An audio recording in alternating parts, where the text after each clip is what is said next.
Class 10 क्षितिज सूर्यकांत त्रिपाठी निराला के जीवन परिचय के बारे में आज पढ़ेंगे पहले।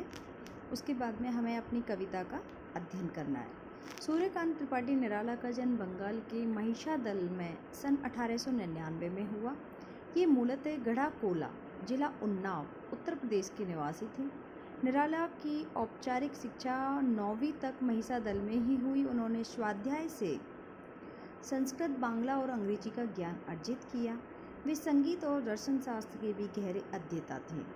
रामकृष्ण परमहंस और विवेकानंद की विचारधारा ने उन पर विशेष प्रभाव डाला। निराला का पारिवारिक जीवन दुखों व संघर्षों से भरा हुआ था। आत्मीयजनों के असामयिक निधन ने उन्हें भीतर तक तोड़ दिया। साहित्यिक मोर्चे पर उन्होंने अनवरत संघर्ष किया है।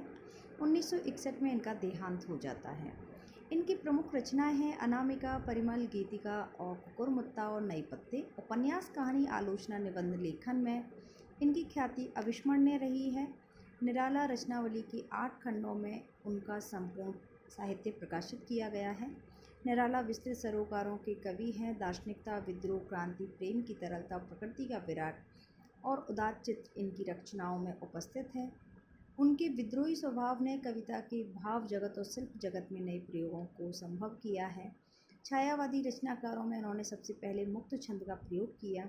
शोषित और उपेक्षित, पीड़ित, प्रताड़ित जन के प्रति उनकी कविता में जहाँ गहरी सहानुभूति का भाव मिलता है, वहीं शोषक वर्ग और सत्ता के प्रति प्रचंड प्रतिकार का भाव भी मिलता है। ये इनका जीवन परिचय हो गया। ये हमें कृति के बारे में और इनकी जन्म और मृत्यु और कहाँ के रहने वाले हैं ये पता होना चाहिए।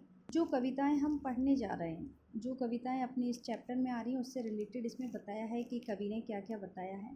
उत्साह एक आह्वान गीत है जो बादल को संबोधित करता है। बादल का निराला प्रिय विषय है। कविता में बादल एक तरफ पीड़ित प्यासे जन की आकांक्षा को पूरा करने वाला है, दूसरी तरफ वही बादल नई कल्पना, नए अंकुर के लिए विध्वंस, विप्लव और क्रांति चेतना को संभव करने वाला भी है। जीवन को व्यापक व समग्र दृष्टि से देखता है। कविता में ललित कल्पना और क्रांति चेतना दोनों है।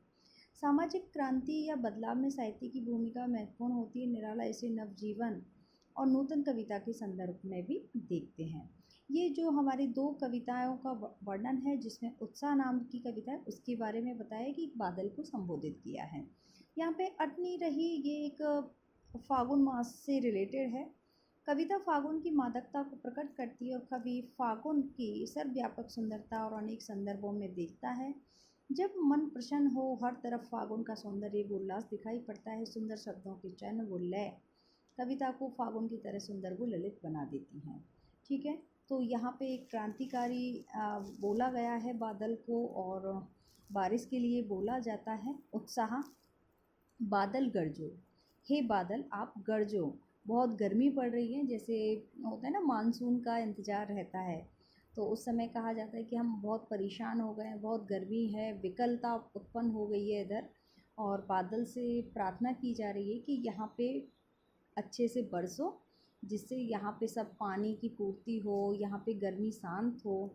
ठीक है, बादल गरजो, घेर घेर घोर गगन, धाराधर, धाराधर बादल का ही है। हे बादल आप अच्छे से बरसो और घेर घेर कर अपनी घटाएं लेके आओ और आसमान में और अच्छे से बरसो। ललित ललित काले घुंघराले, जो भी आपके काले काले बादल होते हैं, बारिश वाले सुंदर सुंदर काले बादल, उनको लेके आइए। बाल कल्पना के से पाले, जैसे बच्चे उनकी कल्पना करते हैं, इमेजिन करते हैं बादल की, उस प्रकार से आप आओ। विद्युत छवि उर्मे कवि नवजीवन पाले, जैसे बारिश होती है, बिजली कड़कती है, विद्युत छवि, तो वो क्या,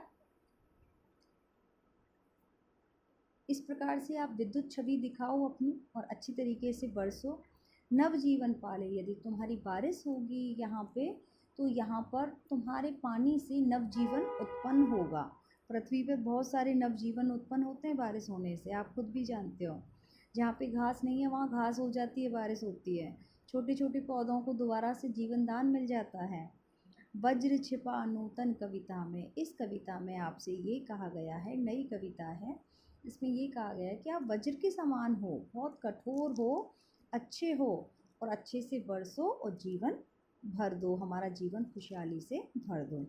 फिर भी भर दो बादल, फिर भी अच्छे से बादल आओ और गरजो और बरसो। फिर है विकल विकल उन्मन थे उन्मन, विश्व के निधाग के सकल जन। यहाँ पे सब बेचैन हैं, परेशान हैं, इतनी गर्मी हो गई है विश्व में और पूरा संसार परेशान हो गया है। आए अज्ञात दिशा से अनंत के घन, और आप अनंत दिशा से कहीं से आओ, अज्ञात दिशा से, और अच्छे से बहुत सारे बादल आओ अनंत। और यहाँ पे जो तपती धरती है, जो गर्मी से परेशान धरती है, उसको शीतल कर दो और अच्छे से बरसो। सेकंड कविता है अट नहीं रही। अट नहीं रही है आवा फागुन की तन सट नहीं रही है। ये फागुन मास की सुंदरता के बारे में वर्णन कहा है।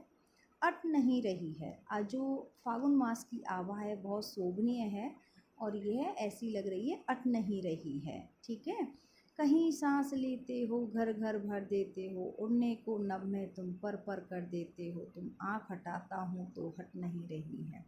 ऐसा लग रहा है कि मेरी दृष्टि यहाँ से हट नहीं रही। इतना सुंदर दृश्य है कि हर सांस में इतनी खुशबू महक हो गई है और इतना अच्छा मनोरम दृश्य है। और ये फागुन मास बहुत अच्छा लगता है, ना शीतलता रहती है ज़्यादा, ना उष्णता रहती है, और ये उड़ने को नभ में तुम पर कर देते। ऐसा लग रहा है कि आसमान में जी भर के उड़ूं और जी भर के सांस लूँ, अच्छे से जीऊँ इस मतलब इस समय को। आँख हटाता हूँ तो हट नहीं रही है, और मैं अपनी आँखें बंद करना चाहूँ या नज़र हटाना चाहूँ तो भी ऐसा मन कर रहा है कि अपनी नज़र ना हटाऊँ। पत्तों से लदी डाल कहीं हरी कहीं लाल, इतने सुंदर फ्लावर आ गए हैं और जो पेड़ हैं, पत्तियाँ हैं, बहुत सुंदर लग रही हैं। कहीं पे ज़्यादा हरियाली, कहीं कम है, अलग अलग कलरफुल हैं, बहुत सुंदर लग रहा है। कहीं पड़ी है उर्में, ऐसा लग रहा है हमारे हृदय में। मंद मंद पुष्पमाल, जो अच्छी अच्छी सी महक आ रही है, पुष्पों की माला पहनी हुई है, ऐसा लग रहा है कि हमने गले में पुष्पों की माला पहनी हुई है और बहुत अच्छी महक आ रही है। पाट पाट शोभास रही पट नहीं रही है, और ऐसा लग रहा है कि हर जगह पाट पाट, मतलब एक भी जगह ऐसी नहीं है जहाँ पे ये शोभा नहीं हो रही है। फागुन मास की शोभा बहुत शोभनीय लग रही है, सुशोभित लग रही है। इस प्रकार से ये आपका चैप्टर फिनिश हो गया। अब छोटी छोटी कविताएं हैं इसमें, ज़्यादा कुछ है नहीं।